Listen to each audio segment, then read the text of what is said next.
Labour leader Sir Keir Starmer has accused the government of a pathetic and miserable response to the cost of living crisis as he launched Labour's 2022 local election campaign. He said if he was in power, his party would generate cash with a one-off tax on energy company profits, something he reckons would save households up to £600 on their bills. And I'm pleased to say Sir Keir Starmer joins us now from Salford. I know you said many things Labour could do better, but let's deal with that one first of all, if we may. Good to speak to you this morning. Good morning. The criticisms against that are twofold, as far as I can see. One, it does hurt us long-term because it discourages investment by the energy companies, particularly in renewables, which we need to save the planet and to give us good energy for the future. And secondly, the other point is that you're predicting it could save £600 off bills, but the increase this month for the average household is already £700, with another £800 projected in October. So that's £1,500 in total. So, therefore, it doesn't even absorb the problem now. It doesn't even really ease the problem now and potentially could lead us to longer-term problems in the future. Well, thanks for putting that to me. So let me tackle it absolutely head-on. OK. Our plan is for a windfall tax on oil and gas companies in the North Sea who've made more profit than they're expecting to make because the global price has been much higher than expected. So those companies obviously expected to make a certain profit and they needed to do their investment within that profit. I get that, I support that, that's the right thing to do. But in the last few months, they've made much more profit than they expected because the global price has been so high. So this is unexpected profit. And the chief executive of one of the companies said, we've got more money than we know what to do with. So this isn't about the investment they need to make. It's about the excess profit, if you like, that they didn't think that they would make. And we say the fair thing to do is have a windfall tax on that and use it directly to help people with their energy bills by up to £600 for those people who need it most. And this morning, of course, people are waking up really worried about those energy bills. I've had no end of people contacting me saying, I don't know how I'm going to pay these bills. I've had pensioners last week saying, we keep the temperature dial in our house on 12 degrees, if you can believe it, because they're so worried about these bills. So we've got this practical solution to deal with that, to take £600 off. And about £600, £700 is about the increase this time round. Contrast that with the government, who really have been pathetic on this because they just don't get it. They say, well, we'll give you perhaps a £200 loan in the autumn, so that's 6 months' time from now, but you're going to have to pay it back over the years to come. So we've said the oil and gas companies who've made more profit than they expected should play their fair part. The government says, no, let's put all the pressure on those that are paying the bills. I just think that's fundamentally wrong. And this is now about whose side you're on, and the Labour Party is on your side at this critical time. Now, the other challenge you put to me is, well, look, they may well go up again in the autumn, and, you know, that is something that may happen, and we'll have to have a plan in place. I think that that plan needs to involve fast-forwarding on renewables, so we've got other sources of energy, don't want to see energy coming from abroad so much, fast-forwarding on nuclear, and then critically insulating people's homes to bring the bills down and actually reduce our demand for energy. And I'm in Manchester this morning. I was in Kirklees last week, where the council have already started on that work. I was in a council estate where they've done the insulation, triple glazing, insulation, all the works in some of their council houses. I spoke to some of those council house tenants and residents. Their bills are really, really low, and they took me into their houses. They're really, really warm. So that has to be the medium and long-term project here. Okay. So the Labour Party's got an immediate answer. What do you do about the problem we've got right now? But we've also got this medium-term answer as well in the long term. How do we insulate everybody's houses if we've already used that money up for 600 out of what could be 1,500 bills from your windfall tax? And secondly, we need really creative ideas, don't we, to get that renewables fast-forwarded. What would you consider? Would you consider fracking? Would you reconsider potentially nuclear energy? It's a good thing, isn't it, when you see something like that installation, you're talking about work. But my goodness, that's a heck of a task when we're in a crisis. Well, Look, it pays for itself, and that's already clear from those houses in Kirklees. Makes a massive difference. Well, it pays for itself for the individual, but people have got to put it in first, haven't they? And people will need, will need support from the government and money to do that. Yeah, but it pays for itself. It makes those homes use less energy, which we all want, because it means the whole country is less reliant on energy, particularly from abroad. If the Ukraine dreadful... awful Ukrainian situation has taught us anything, it's that we need to be less reliant on oil and gas from other countries. And I don't think that sort of saying we're going to wean ourselves off Russian oil and gas and go to Saudi Arabia is a strategy. That's the Prime Minister going cap in hand, frankly, from one dictator to the next. That's not a strategy. Actually, faster on renewables, fast-forwarding on nuclear, and then insulating. And it's no good forever saying, well, it's a big project, it'll take time. Kirklees Council have got on with it. They've shown it can work. This government has been in power for 12 years, and they can't keep saying, oh, we haven't got round to that yet. These are practical ideas on the table. And, this is the difference now between the government and the Labour Party. The Labour Party is on your side, and that means we understand, we share... and take seriously the concerns that people have.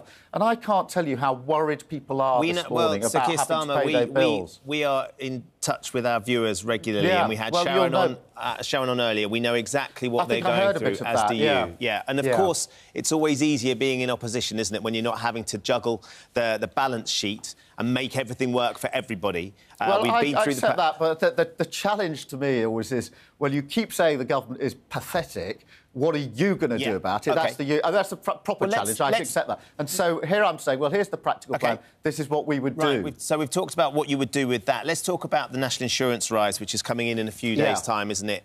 This is something that you have opposed. The government are saying it's hugely important because we need to deal with the situation post-pandemic with what's happened with waiting lists in the NHS, and then it's going to go towards social care. They are trying to put something into place. Now, I know you're opposed to this national insurance increase. Would you just like to see the government pause it? Is it something that you would agree with down the line when things are maybe more in control, or would you like it scrapped totally? There are two bits to this, really. You're absolutely right. The first is the timing. It's... Of all the times to increase the tax on people, now is completely the wrong time.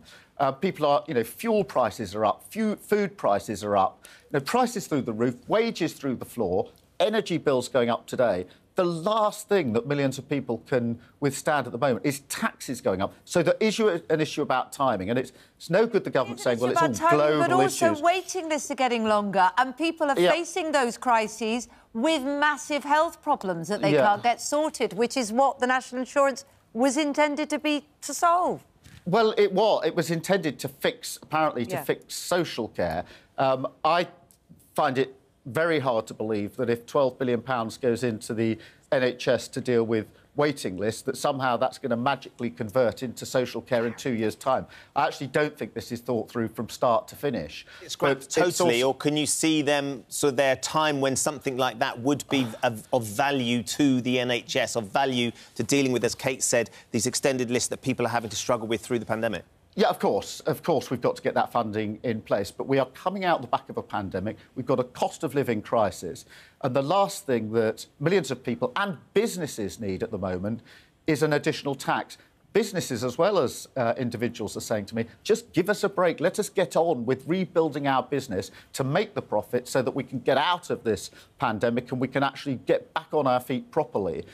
So that's why universally most people are saying to the government, you've got this one completely wrong. And, last week in the spring statement was the chance for the government to say, look, we understand the concerns people have about the cost of living. We understand their prices are through the roof. We're going to do something about it.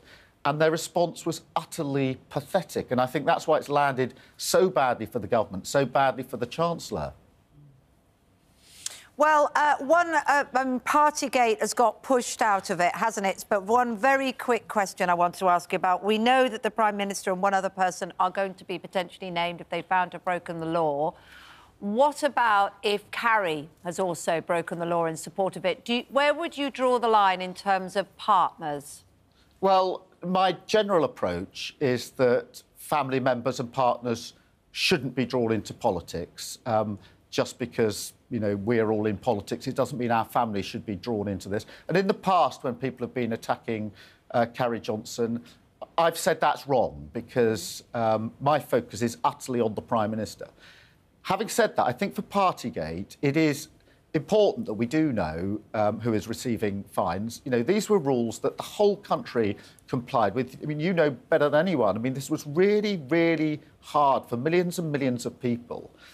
If those in Downing Street, broke the rules, surely we're entitled to know. The idea that that must now be kept a secret, I just think is wrong.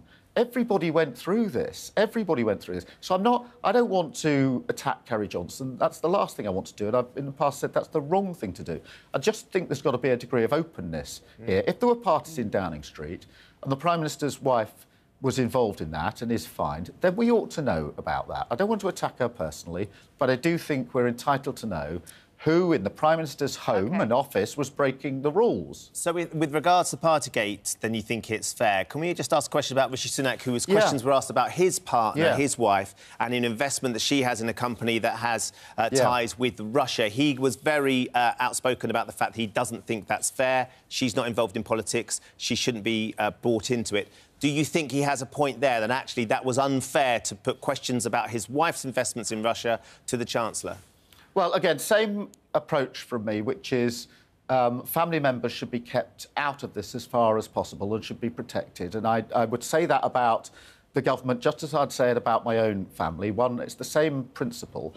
What's at issue with the Chancellor here, though, is the question of has the Chancellor's household, his own household, benefited from money from companies that are investing in Russia when we have sanctions in place, quite rightly, and when Russia has invaded Ukraine? That is a legitimate question to ask. I'm not attacking his wife. Of course I'm not. I don't intend to. But I do think we're entitled to know the answer to the question. Chancellor, you have said to companies across the country, we have to have sanctions. You mustn't be making money in Russia at the moment.